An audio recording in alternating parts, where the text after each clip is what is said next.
जी, अस्सलाम वालेकुम। उम्मीद है आप सब लोग खैरियत से होंगे।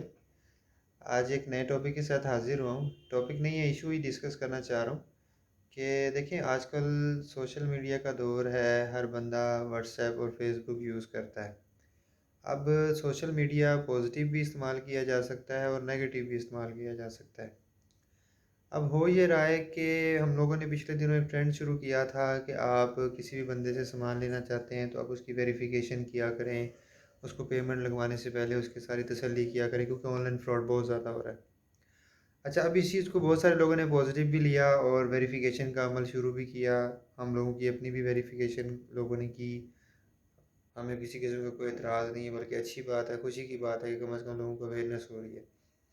लेकिन एक नेगेटिव साइड के ऊपर एक ट्रेंड देखने में आ रहा है कि कुछ लोग आइदर प्लान करके या मुझे नहीं पता उसके पीछे उनकी क्या रीज़न है कि वो ऐसे खाम-खा किसी भी बंदे की रिप्यूट को ख़राब करने की कोशिश कर रहे होते हैं। जबकि हकीकतन वो बंदा या वो पार्टी या वो इम्पोर्टर या वो सप्लायर वो ऐसा नहीं है, ठीक है? मेरी आदत है मैं कभी भी नाम लेके किसी का भी ज़िक्र नहीं करता, ना तो किसी की अगर साइड ले रहा हूँ तो तब भी नाम नहीं लेता और अगर किसी के खिलाफ बात कर रहा हूँ तो तब भी मैं नाम नहीं लेता। मकसद किसी की इंसल्ट करना नहीं होता, मकसद तो सिर्फ़ दुरुस्तगी है। हम अपनी भी दुरुस्तगी कर रहे होते हैं और दूसरों को भी मशवरा दे रहे होते हैं कि यार आप भी अपनी इस चीज़ को दुरुस्त करें। अब मौक़िफ़ ये है, बात करने का मकसद, इस वीडियो को बनाने का मकसद ये है कि हम लोगों ने ये एक तो हमारे अंदर बर्दाश्त बिल्कुल ख़त्म हो गई है, ठीक है ना? अभी मैं एक पोस्ट पढ़ा था एक भाई की, उन्होंने भी यही बात की हुई थी कि अगर एलईडी का काम करना है, थोड़ी-सी हिम्मत और बर्दाश्त अपने अंदर पैदा करनी पड़ेगी। हिम्मत और बर्दाश्त के बगैर आप एलईडी छोड़े कोई भी कारोबार नहीं कर सकते, ठीक है? अब हो ये रहा है कि पिछले दिनों एक भाई ने सामान भेज दिया। अब देखिए होता ये है कि जिसके भी आप सेटअप पे विज़िट करते हैं, आप देखेंगे कि वहाँ पे वो अकेला बंदा काम नहीं कर रहा होता, उसके साथ कोई 4-5 बंदों की टीम होती है। जितना बड़ा सेटअप होता है, उतनी बड़ी टीम होती है।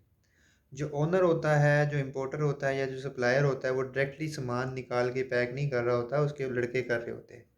ठीक है? अब वो लड़के कभी चेंज हो रहे होते हैं, कभी कोई पुराना लड़का काम कर रहे होते हैं, तो वो तो समझदार होते हैं। नया बंदा आता है, उसको काम को अंडरस्टैंड करने में टाइम लगता है। अब मैं पिछले दिनों एक पोस्ट पढ़ रहा था, मुझे अब नाम भी नहीं याद खैर उन भाई का। नाम याद भी हो तो ज़रूरत तो है नहीं मेंशन करने की। उनसे शायद बाय मिस्टेक गलत बिल्टी गलत बंदे को चली गई, यानी भेजना कुछ था और भेज कुछ दिया। तो अब उस बंदे ने बजाय उस पार्टी से डायरेक्ट राब्ता करने के कि जी मुझे जो सामान मैंने माँगा था वो नहीं आया, दूसरा आ गया है। उस बंदे ने पोस्टें लगाना शुरू कर दी कि जी ये तो फ्रॉड है, ये तो ये है, वो है। जबकि उस बंदे की पोस्ट के नीचे 10 बंदों ने इस बात की गवाही दी कि सर वो बंदा ठीक है। उस बंदे का में ऐसा कोई मसला नहीं है, वो बंदा फ्रॉड नहीं है। आप काइंडली उनसे बात तो कर लें। इसी तरह कल परसों फिर मैं एक पोस्ट देख रहा था, एक बंदे ने एक बंदे से सामान खरीदा है, कोई चिप थी, कोई डीओबी थी शायद या क्या थी। तो उसके ऊपर ठीक-ठाक जगहों पे उसने पोस्टें शेयर की हुई हैं कि जी ये माल कचरा है, 100% वापसी आ गई है। देखिए मैं अपनी वीडियो के अंदर कह चुका हूँ कि आप कचरा भी खरीद लेना तो वो 100% वापस नहीं आता। उसकी रीज़न क्या होती है कि कुछ लोगों से तो डब्बा ही गुम जाता है। कुछ लोग बॉदर ही नहीं करते वापस करने का, तो 100% वापसी वाली बात तो बिल्कुल हज़म नहीं होती, जो बंदा ये कहता है जी 100% वापसी आ गई है। तो अब हो ये रहा है कि कुछ लोग जान के भी कुछ लोगों को बदनाम कर रहे हैं। एक तो ये रीज़न है। दूसरी रीज़न ये है कि हमारे अंदर बर्दाश्त और सब्र नाम की चीज़ ही नहीं है। कोई भी मसला आ जाता है तो हम फ़ौरी तौर पे घबरा जाते हैं। ये तो प्रोफ़ेशनल या ये कारोबारी एटीट्यूड तो है ही नहीं। कारोबार में तो ऊँच और नीच दोनों साथ-साथ चलती हैं। ऐसा नहीं है कि आज आपने काम शुरू किया, आपकी जेबें भर जाएँगी। उसमें नुकसान पहले है, फ़ायदा बाद में है। तो ऊँच-नीच कारोबार का हिस्सा होती है। ये जितने भी नए कारोबारी हज़रात हैं, स्पेशली जो एलईडी के अंदर वीडियोज़ देखकर आना शुरू हो गए हैं, पहले अपने अंदर एक सब्र, तहम्मुल, मिज़ाजी पैदा करें, फिर कारोबार शुरू करें। आपको अगर गलत बिल्टी मिल गई है, तो बजाय उस बंदे को फ़ेसबुक पे सो कॉल्ड एक्सपोज़ करने के, आप पहले उस बंदे से बात तो करें। आप उस बंदे से बात करें, उसको थोड़ा-सा डिस्कस करें, उसे कहें जी ये मसला हुआ है। वो अगर आपकी बात नहीं सुनता, फिर आप ये इसके खिलाफ पोस्ट लगाएँ। एक बंदे से आपने बात ही नहीं की है, एक बंदे से आपने मसला बयान ही नहीं किया, आपको एक गलत चीज़ आ भी गई है, तो आप उसकी डायरेक्ट पोस्ट लगा देते। यार पहले उससे पूछे तो सही वो इज़ाला करने को तैयार भी है कि नहीं? हो सकता है वो आपसे इज़ाला भी कर रहा हो, माज़रत भी कर रहा हो, आपका मसला हल भी कर रहा हो। लेकिन आप में इतनी बर्दाश्त ही नहीं है कि आप उसकी बात को सुने, आप बस सीधा आपने फेसबुक पे पोस्ट लगाई और उसकी इज़्ज़त उछालना शुरू कर दी। ऐसे नहीं होता यार, ऐसे नहीं होता। ये कारोबारी एटीट्यूड नहीं है माज़रत के साथ। या एक बंदे की अगर आपने सामान खरीदा है, आप डीओपी चिप खरीद रहे हो यार और आप एक्सपेक्ट कर रहे हो कि वो 2 साल चलेगी, यार ये तो सबसे बड़ी बेवकूफ़ी तो फिर आपकी है। एक बंदे से आप डीओपी चिप खरीद कर ये एक्सपेक्ट कर रहे हैं कि वो 2 साल चलेगी, तो मैं तो फिर आपको सैल्यूट पेश करता हूँ सर, अगर आप माशाल्लाह काम कर रहे हैं। और दूसरी चीज़ ये है कि चलें, आपको उस बंदे ने शायद कह भी दिया होगा कि जी ये 2 साल कहीं नहीं जाने वाला माल है, आपने उससे ख़रीद भी लिया है। तो यार आपने उससे डिस्कस किया, अगर आपको प्रॉब्लम आई है तो आपने डायरेक्ट ही पोस्ट लगा दिया जी फलाने का माल कचरा है, फलाने का माल कचरा है, फलाने का माल कचरा है। भाई आपने एक दफ़ा चेक किया कि क्या बाकियों को भी वो कंप्लेन आई है, आपने डिस्कस किया है? मैं हमेशा ये बात करता हूँ कि अब किसी से माल खरीदने से पहले आप उसकी वेरिफिकेशन कर लिया करें, उस बंदे की भी, उसके माल की भी। फिर अगर आपको कोई अच्छी रिपोर्ट मिले तो आप परचेज़ करें। अगर आपने वेरिफिकेशन नहीं की, चीज़ खरीद ली है, तो भी आपकी गलती है। और अगर आपने एक चीज़ खरीद ली है, उसमें कोई प्रॉब्लम आई है, तो पहले आप उस बंदे से भी डिस्कस करें जिससे आपने ख़रीदा है, या 2-4 और बंदों से भी डिस्कस करें। सम टाइम क्या होता है कि हमारी अपनी गलतियाँ होती हैं, हमारी असेंबलिंग का फ़ॉल्ट आ जाता है, हमारी मैन्युफैक्चरिंग का कोई मसला आ जाता है और हम लोग चढ़ दौड़ते हैं जी कि हमें जो माल आया वो कचरा आया। आजकल मैं खुद इम्पोर्टर नहीं हूँ, ये मैं बात बड़ी दफ़ा वाज़ेह कर चुका हूँ। मैं अल्हम्दुलिल्लाह इम्पोर्टर नहीं हूँ, मैं ये बात ऑन एयर कह रहा हूँ आपको, मैं सच बात करता हूँ, मैं झूठ बोल के तो अपना काम चलाते ही नहीं। मैं इम्पोर्टर्स के साथ काम करता हूँ, उनसे सामान लेता हूँ और एज़ इट इज़ आगे सेल कर देता हूँ, ठीक है? छोटी-छोटी इन्वेस्टमेंट्स करता हूँ उनके साथ। तो मैं इम्पोर्टर नहीं हूँ, इसलिए मेरी वीडियो देख के कोई बंदा ये समझे कि क्योंकि ये भाई खुद इम्पोर्टर हैं, तो इम्पोर्टर के हक़ में बात कर रहे हैं, नहीं ऐसी बात नहीं है। जो बात ठीक है वो ठीक है, जो बात गलत है वो गलत है। अगर हमारी मैन्युफैक्चरर्स हज़रात की गलती है तो फिर हमें माननी चाहिए, और इसी तरह अगर इम्पोर्टर हज़रात की गलती है तो उनको मानना चाहिए। और मेरी जितनी भी वीडियोज़ हैं वो शायद इम्पोर्टर्स हज़रात के अगेंस्ट ही गई हैं। लेकिन आज की वीडियो में मैं आपको एक बात समझाना चाहता हूँ सिर्फ़ अपने मैन्युफैक्चरर भाइयों को कि यार, ये जो इम्पोर्टर होता है ना, ये भी इंसान ही होता है। इसको काइंडली इंसान ही समझा करें। मैंने एक ट्रेंड देखा है कि हम लोग क्या करते हैं कि इम्पोर्टर को हम समझते हैं कि यार इसने सारा पैसा खींच लिया। ये 40 रुपए में, 50 रुपए में एसकेडी मंगाता है, 85 में बेचता है। बड़ा अमीर तरीन आदमी है ये, और ये सारे पैसे यही कमा रहा है और हमें हमें कुछ नहीं बच रहा। भाई वो 3 महीने पेमेंट भी बाउंड कर रहा है अपनी। आपको पता है इम्पोर्ट करते कैसे हैं ये लोग? हवाले के थ्रू पेमेंट की होती है, हवा में पैसे होते हैं, माल फँसा हुआ होता है, जान अटकी होती है, ठीक है? कस्टम वाले अलहदा ज़लील करते हैं, सारी चीज़ें अलहदा ज़लील हो रही होती हैं। उसके इवज़ 3 महीने वेट करने के बाद वो कुछ जाके उसको अगर 10-20 रुपए बच रहे होते हैं एक पीस के पीछे, तो वो उसका जायज़ हक़ है। आप खुद सोचें, आप कैश पे माल दें, तो 3 महीने में आप 30,000 कमाएँगे, तो वो 3 महीने सब्र करने के बाद अगर 30 कमा रहा है, तो इस पे आपको एतराज़ नहीं होना चाहिए। आपकी नज़र हमेशा इम्पोर्टर की जेब में होती है कि यार वो पैसे बड़े कमा रहा है, ये चोर का बच्चा ही।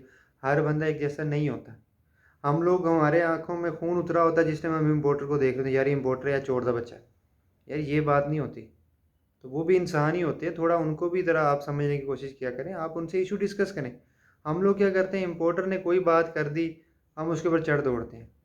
आपका कोई मसला है, कोई परेशानी है, उसका सबसे पहले अपने अंदर सब्र पैदा करें, तहम्मुल पैदा करें, ठीक है? और तीसरी चीज़, अच्छे इखलाक से पेश आएँ। अगर आप खुद इम्पोर्टर हैं तो भी, अगर आप मैन्युफैक्चरर हैं तो भी, या अगर आप कस्टमर हैं तो भी, अच्छा इखलाक दुनिया में कुछ भी करवा सकता है। ये मैं आपको यकीन से कह रहा हूँ ये बात। आज़मा के देख लीजिएगा, अच्छे इखलाक से इम्पोर्टर से बात करके देखें, आपका मसला हल हो जाएगा। बहुत सारे लोग कहते हैं जी इम्पोर्टर के पास जाएँ, वो तो बात ही नहीं सुनते, वो कहते हैं जितने पीस बेचे और ये वो। मैं मानता हूँ आपकी बात, बहुत सारे इम्पोर्टर ऐसे ही करते हैं, लेकिन हर काम के अंदर, हर फील्ड के अंदर अच्छे लोग भी होते हैं, बुरे लोग भी होते हैं। आपका काम है अच्छे लोगों को तलाश करना। हम लोग खुद वर्किंग नहीं करते हैं, मुँह उठाया किसी से भी जाके माल खरीदना शुरू कर दिया। मैं तो बार-बार कहता हूँ वेरिफ़िकेशन किया करें, तसल्ली किया करें, चेक किया करें। जब आप मुँह उठा के किसी भी बंदे से जाके माल खरीदेंगे तो फिर आपके साथ आपको इसी तरह के बंदे टकरेंगे। जब आपको माल ठीक नहीं मिलेगा, आप उनसे बात करेंगे, वो बात ही नहीं सुनेंगे। अगर आपने बंदे के बच्चों के साथ काम किया होगा तो आपकी बात भी सुनेंगे। तो आप कम से कम थोड़ा-सा अपने रवैयों को भी तब्दील करें, अपनी सोचों को भी थोड़ा तब्दील करें, ठीक है? तहम्मुल मिज़ाजी से काम लिया करें। पहले इश्यू डिस्कस किया करें उस बंदे से जिससे आपने सामान खरीदा है। फिर वो आपको अगर कोई बात करता है, तो उसको 2-4 लोगों से डिस्कस कर लें। बजाय इससे कि डायरेक्ट फ़ेसबुक पे पोस्ट लगा देने के, पहले थोड़ी सी डिस्कशन कर लिया करें एक दूसरे के साथ कि क्या मसाइल हैं, किस तरह से इनको हल किया जा सकता है। मेजोरिटी बंदे आपकी बात सुनेंगे। अगर आपकी बात, अब होता क्या है, हम लोग क्या कर रहे होते हैं, फॉर एग्जांपल कंप्लेन आ जाती है, ठीक है, आए आके जाके जी टेबल पे फेंक दे, ऐ कि दिता जी, ऐ सारा कचरा दिता तुसी मैनू। ओ भाई, एक बंदा करोड़ रुपए का कंटेनर लगा के बैठा हुआ है, एक अच्छा खासा सेटअप चला रहा है, वो इस तरह के लिए इस तरह बात सुनेगा आपकी? आप खुद बताएं, आपके अड्डे पे अगर कोई बंदा आ जाए और आके आपके मुंह पे मारे एक बल्ब, तो क्या आप उससे बात करेंगे? आप तो उसको पड़ जाएंगे। तो जब आपका अपना रवैया ठीक नहीं है, तो आप इम्पोर्टर से एक्सपेक्ट करते हैं कि जी आप जाके उसका सर फाड़ें और वो आगे से कहे सर सर माजरत माजरत, मैं शर्मिंदा हूँ। कभी भी नहीं होगा ऐसे, ये मैं आपको लिख के बता दूँ। हमेशा जब भी कोई काम होता है ना, वो प्यार से होता है, जिद लगा के बदतमीज़ी से काम नहीं होता। और मैं खुद देखता हूँ कि वाक़यातन देखिए नुकसान हो जाते हैं, कारोबार में नुकसान हो जाते हैं। और एलईडी का काम ऐसा है, मैं तो बड़ी दफ़ा कह चुका हूँ, ज़हन से निकाल दें कि क्लेम नहीं आना। क्लेम आना ही आना, 3 to 5% क्लेम आना ही आना है, इससे ज़्यादा आना है, इससे कम नहीं आना। ये ज़हन से निकाल दें। तो थोड़ा सा बर्दाश्त पैदा कर लें। अगर आपके अंदर बर्दाश्त नहीं है, आप क्लेम अफोर्ड नहीं कर सकते, मेरा आपको सिंसियर ब्रदर, मैं कभी गलत मशवरा नहीं देता, मेरा आपको सिंसियर मशवरा है, आप काम छोड़ दें ये वाला। अगर एलईडी का काम करना है तो आपको बर्दाश्त से काम लेना पड़ेगा। वीडियो लंबी हो रही है, लेकिन मकसद सिर्फ ये है कि मैं आपको बार बार ये चीज़ समझाना चाहता हूँ कि हम लोग वीडियोस देख के कारोबार करने की तरफ चले जाते हैं, लेकिन हमें कारोबार के असूल नहीं पता। मैं एक वीडियो के अंदर ये बात भी कह चुका हूँ कि कारोबार के कुछ सुनहरी असूल होते हैं, उनको अपना लें। अगर आप उन असूलों के ऊपर नहीं चल सकते, तो माज़रत के साथ आपका कारोबार नहीं चल सकता। अपने अंदर बर्दाश्त पैदा करें, सब्र पैदा करें, प्रोफेशनल एटीट्यूड अपने अंदर लेकर आएँ। कोई मसला आ जाता है, उसको तरीके से पहले डिस्कस करें, फिर मसला हल नहीं होता तो आप लगाएँ फ़ोरम पे, फिर फर्स्ट फेसबुक पे लगाएँ, व्हाट्सएप पे लगाएँ, जहाँ-जहाँ दिल करता है आपका पोस्टर लगाएँ, मैं शेयर करूँगा इंशाल्लाह, आपके साथ हूँ मैं। हम लोगों ने काम ही ये इसलिए शुरू किया है कि अब काम एलईडी का पुराने तरीके से नहीं होगा। अब एलईडी का काम एक अच्छे और पढ़े लिखे और मुहज़्ज़ब अंदाज से होगा। इंपोर्टर्स ने भी अगर अपना माल सेल करना है तो वो भी अपनी आदत को चेंज करें। सप्लायर्स ने भी अगर सामान ख़रीदना है तो वो भी अच्छे अखलाक से पेश आएँ। पढ़े लिखे तरीके से परचेजिंग करें, पढ़े लिखे तरीके से बिज़नेस करें। ये दोनों, सप्लायर भी, अपना मैन्युफैक्चरर भी, और मैं सप्लायर या इंपोर्टर भी। इंपोर्टर ने अगर काम करना है तो क्वालिटी वाली चीज़ लेकर आए। खुदा ना खास्ता कोई ऊंच नीच हो जाती है, कंपनसेशन करे, और जो हमारा अच्छे अखलाक से पेश आए। और इसी तरह जो हमारे मैन्युफैक्चरर भाई, हम लोग खुद हैं, हम लोगों के अंदर भी थोड़ी सी बर्दाश्त होनी चाहिए, और हमारे अंदर ये माइंड सेट होना चाहिए कि क्लेम आ सकता है, कितने परसेंट तक आएगा तो हमारे लिए काबिल बर्दाश्त है, कितने परसेंट से ऊपर चला जाए तो वो काबिल बर्दाश्त नहीं है, वो हमारे लिए नुकसानदेह है। उसकी कैलकुलेशंस करें। 3 to 5% क्लेम आप कैलकुलेशन कर लें, मैं वीडियो में बता भी चुका हूँ कि वो लॉस नहीं है, वो आपके प्रॉफिट में थोड़ी सी डिडक्शन तो हो जाती है, लेकिन स्टिल आप प्रॉफिट में रहते हैं, लॉस में नहीं जाते।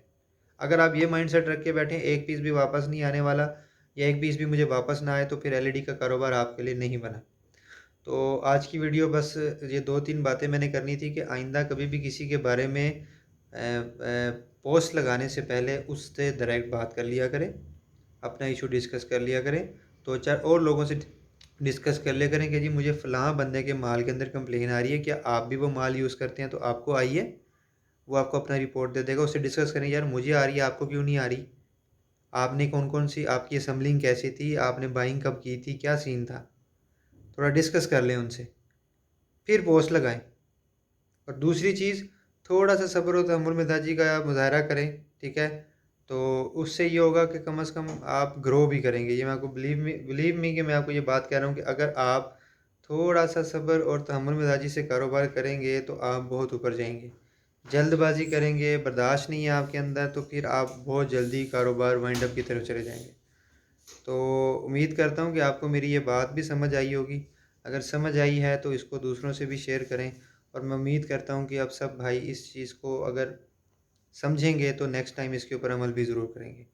तो मिलते हैं नेक्स्ट वीडियो में, तब तक अपना ख्याल रखिएगा। अल्लाह हाफिज़।